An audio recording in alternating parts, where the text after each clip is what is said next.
अगर बीजेपी में निर्णय हो चुका है देवेंद्र फडणवीस जी को मुख्यमंत्री बनाने का, तो उनको रोक कौन रहा है? 132 सीट लेकर आए हैं, बहुमत के बहुत पास में है। तो ये जो खींचतान चल रही है, सच्चाई ये है कि कोई निर्णय ये लोग बगैर खींचतान के लेते नहीं हैं।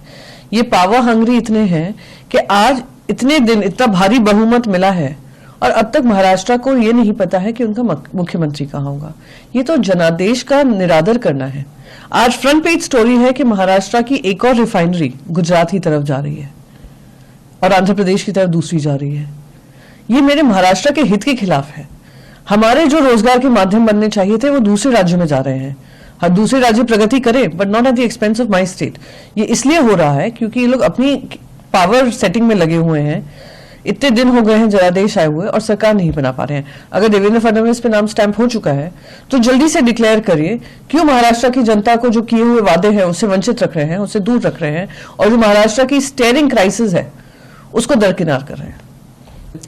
देखिए, जिस तरीके से हरियाणा हो या महाराष्ट्र हो, और महाराष्ट्र में तो बाकायदा अखबार बता रहे हैं कि कैसे 95 assembly seats out of 288 seats 95 assembly seats में जो वोट पोल हुए हैं और जो वोट काउंट हुए हैं उसमें अंतर है।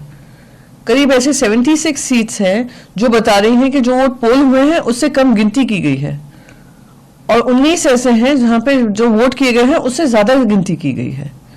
तो प्रश्न चिन्ह ये उठता है, इलेक्शन कमीशन को has two is like the seizures wife who should be about suspicion, क्योंकि ये हमारी डेमोक्रेटिक रिपब्लिक की बात है जिसकी जिम्मेदारी इलेक्शन कमीशन को दी हुई है। तो सवाल ये है कि क्या ईवीएम को एक मीडियम बनाया जा रहा है to tamper with number of votes polled and counted and to declare winner.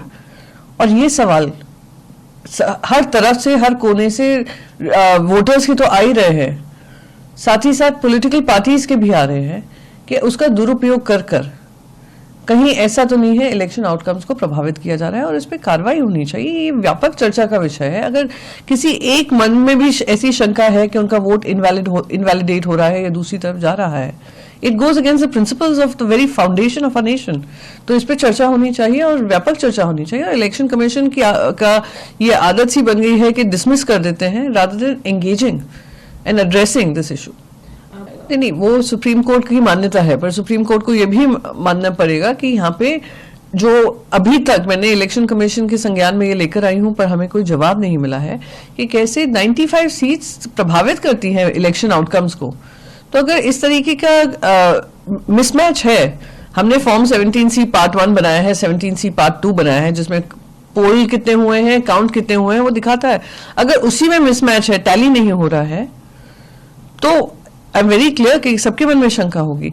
तो सुप्रीम कोर्ट ईवीएम पे चर्चा हो, ईवीएम पे हर तरीके से चर्चा हो, पर इलेक्शन कमीशन आकर उस पर एंगेज करे। And I am repeating the same argument कि Caesar's wife should be about suspicion, क्योंकि ये हमारे देश के प्रजातंत्र को लेकर आउटकम होते हैं, तो उस पर चर्चा होनी चाहिए।